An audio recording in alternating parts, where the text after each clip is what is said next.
ګرانو کتونکو د فقیر آباد تاڼې حدود نه چې تقریبا 11 میاشتې پهله کم د اتم کلاس سټوډنټ زنایشه اغوا شوی و هغه عدالت خپل مور پلار ته حواله کړې ده هغې کې چې کوم ملزم گرفتار شوی و هغه هم عدالت ضمانت ورکړی دی کم درې هلکان چې په دې کې څه کم یو کال نه په جیل کې نن سپریم کورټ د هغې ضمانت هم منظور کړی دی د واقعي تفصیل څه داسې و چې په 7 اکتوبر باندې د اتم کلاس سټوډنټ وه زنایشه دا د فقیر آباد حدود نه لاپته شوی وه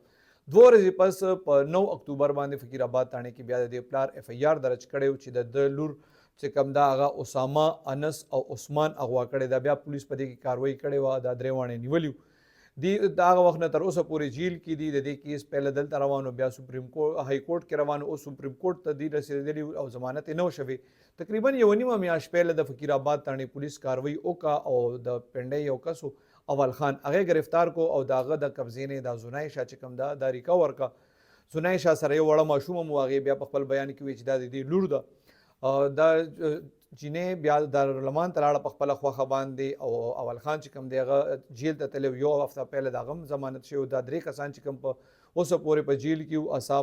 اسامه انس او عثمان سپریم کورټ نن د دوی ضمانت هم ورکړی دې حوالې سره به زه یو تفصیلي رپورټ بیا تاسو سره شیر کوم